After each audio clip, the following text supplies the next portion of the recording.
Good evening, Lizzie boys, and welcome back to my channel. Today we're going to be talking about the Monster High prototypes that I mentioned in my last video.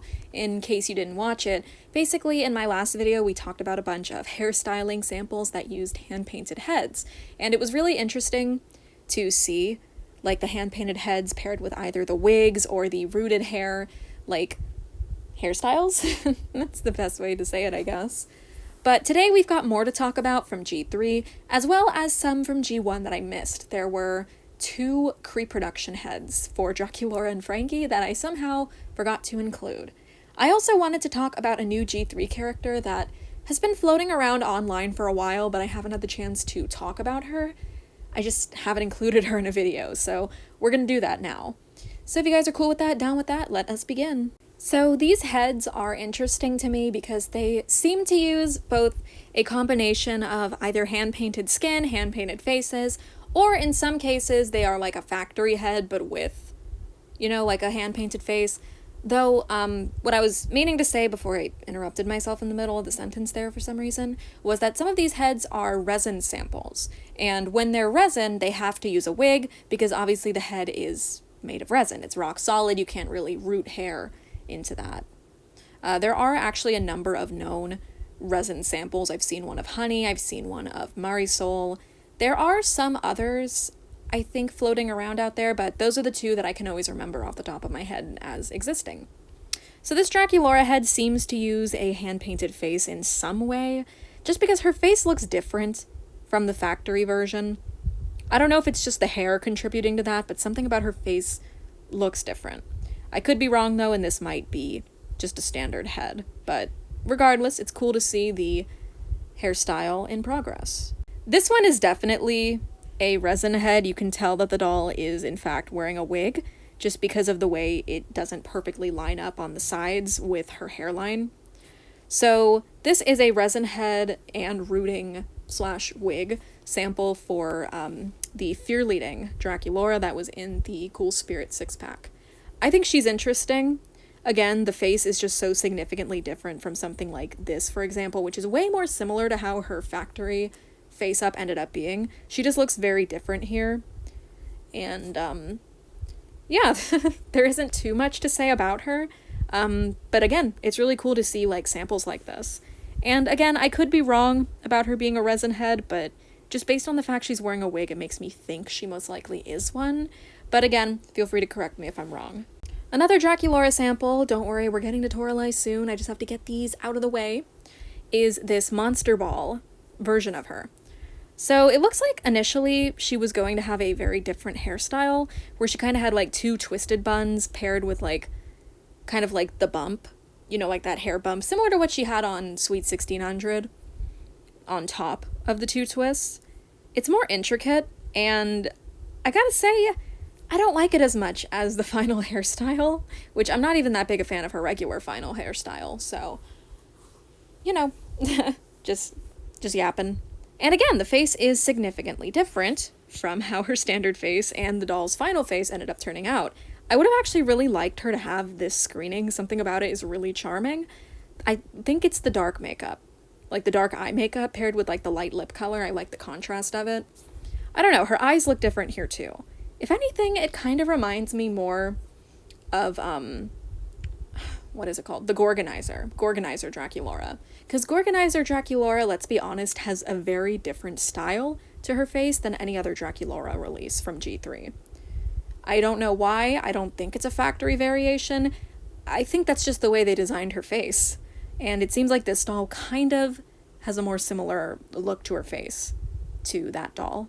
It might just be her eyes are larger. I don't really know, but yeah, this screening is pretty. And I don't remember if this doll had tinsel on the final doll. I think she might have. Did she? I don't know. But I do remember seeing other samples with tinsel in the hair, so again, super interesting to see that this one shares that as well. We're finally talking about Toralei. Okay, so we got 3 samples of Toralei, all of which seem to be resin heads with attached ears, like, attached onto the wig, because it's a resin head. And the reason I can tell is because of her Fear Leading sample from, again, the same 6-pack as Draculaura. At the front of her hairline, you can see that it's a wig and it's peeling up. Her lace is not lacing. Yeah, so yeah, the wig isn't laying perfectly, but that's usually the way these samples are. So, yeah, resin head, hand-painted face, and her hand-painted face, may I say, is gorgeous. I love this screening for her. I know it's almost identical to her final doll, but it's different. Her eyebrow, has more of an arch to it, makes her have more of that like mischievous look she's known for. The smirk, I would say, is a bit more defined overall. It's definitely thanks to the eyebrow, but also just something about this kind of like warmer orange that they used for her skin tone. I love it. If one of these heads, one of these 3 heads, although I think it might be the same head. I think it might be the same head with different wigs. Because looking at all 3 of them, the eyebrows stay exactly the same, the head stripes, like the forehead stripes, like they even have the same makeup. Because see, this doll is supposed to have different makeup. She's supposed to have like pink and green eyeshadow compared to the regular doll who has pink and yellow and orange. Like she has like 3 or 4 different makeup colors, like eyebrow. What did I say? Eyebrow? Eye makeup colors. And this doll is only supposed to have 2. And her face, to me, looks the exact same as this one. So that's my crazy conspiracy theory, that it's all just the same head in different wigs. Meanwhile, for Draculaura, they did use different heads, so who knows? Maybe they did use different heads for the Toraleis. But I swear it looks just like the same one here. Okay, actually, zooming in here, I think she does have the proper makeup here. It's pink and green. So that means I was wrong, and there are multiple heads, which is very good. That gives me 3 chances for one of these heads to show up somewhere online and I can buy it. I would go apeshit to own one of these, okay? As you guys know, I'm the Toralei guy. Self-proclaimed. I'm her biggest fan. Once again, self-proclaimed. But I need one of these. I need one of these prototypes so bad. It is unimaginable.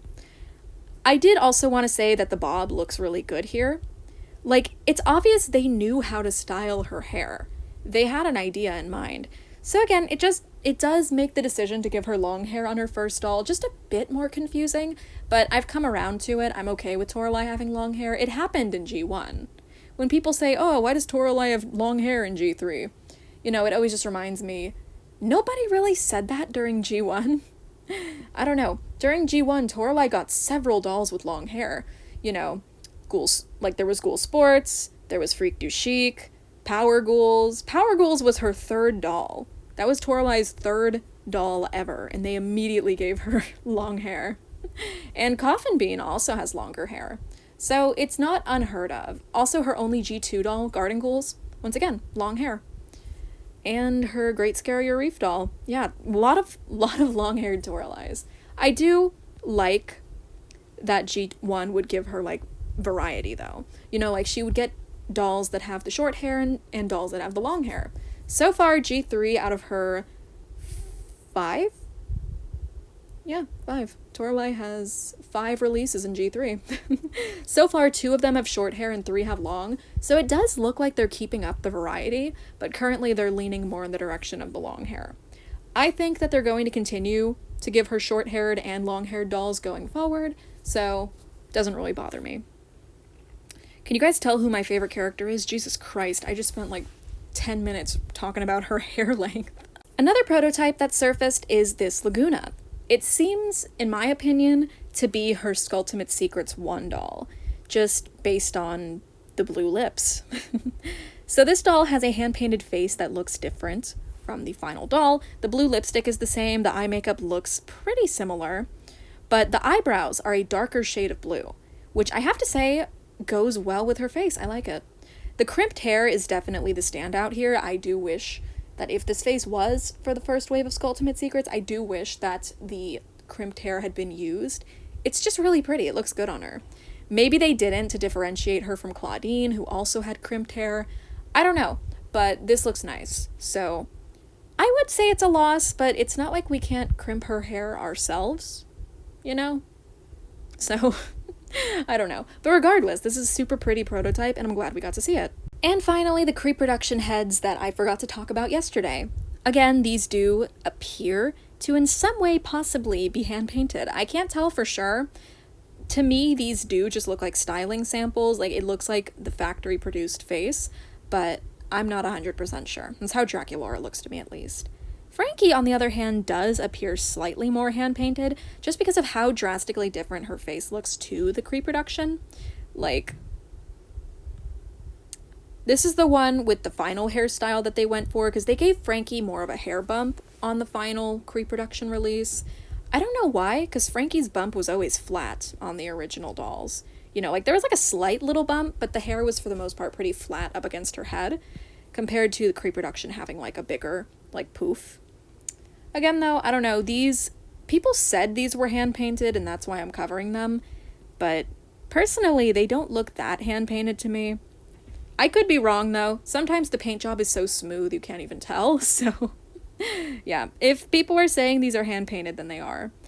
And, like, I can kind of see it when I look at certain pictures, certain angles more. Okay, I'm just gonna say these are hand-painted. They look cool, and it's cool to see them. Draculaura really doesn't look hand-painted to me, though. I just can't see it. And finally, the new G3 character that I wanted to talk about. She is most likely going to be a TV show exclusive. It seems like all of the characters that the G3 show introduces are. I would like to get a doll of this one. I know her design isn't the most, like, doll-worthy, but I think they could totally find a way to make her look more doll-worthy, you know? Like, they could totally add, like, some kind of... They could add, like, more, like, a jacket or something. I don't know. Oh wait, I forgot to explain who she is. I just started yapping immediately. So Phoenix is a pop star, similar to Caddy and the Hisfits. She's going to be performing at the Monster Fest in the season 2 finale of the Nickelodeon show. And the most interesting thing about her that we know so far, because we don't know much, so this is pretty much the only thing we know about her, is that she's trans. I think it's really cool representation to have that in the Monster High universe, especially because aside from, like, G3, I don't think we ever had any characters who had, like, a different gender identity. Like, obviously, in the show, in the dolls, Frankie in G3 is non-binary. That was our first, like, taste of a trans character, and now we have a second one in Phoenix. I think this is really cool, actually. I would really like to see this character get a doll, because I don't think there's that many, like, trans fashion dolls. I'd say, like, the one I can think of off the top of my head was this one Barbie that they did for an actress. I think her name started with an L. It's kind of escaping my mind right now. But the point is, Mattel has teamed up with a trans person in real life before to create a doll of them. So I don't think they would shy away from making a doll of Phoenix. Though I don't know what, like, the copyright is in terms of, like, the Nickelodeon show. I've heard that in the case that the Nickelodeon show gets canceled, Mattel can't use the characters created for the show anymore. So if the Nickelodeon show gets canceled, we may never see Phoenix again, which would suck. This is our first, like, well, not first, Frankie exists, but you know what I mean, right? Like, this character is huge for the Monster High, like, brand as a whole, for representation as a whole. Basically, I would just like to see this character get a doll. I've seen a lot of fan-made mock-ups that look really cool, so I think there's a lot of potential here. Not to mention, a phoenix is not a creature that Monster High has ever tackled before. Like, we got the Rat King. They made the Rat King with Mouse-Hades, but they've never made a phoenix, so I think this would actually be something really cool for them to do. So here's to hoping that maybe Phoenix will somehow get a doll. So yeah, that's everything that I wanted to talk about. If I missed anything that you would like me to talk about in another video, let me know in the comments, but I think I covered everything. The only prototype I didn't discuss was the Creepover Party Draculaura, just because she wasn't that interesting to me, so I skipped her. Also, I wanted to talk about Toralei, so that's what I did. So yeah, thank you guys so much for watching this video. Let me know what you think in the comments. Do you like the heads that we talked about? Do you think any of them were a loss, that we didn't get them exactly as the prototypes depicted them? And what do you think of Phoenix? Let me know in the comments. So yeah, thank you guys so much for watching, and as always, I hope to see you in my next one. Bye!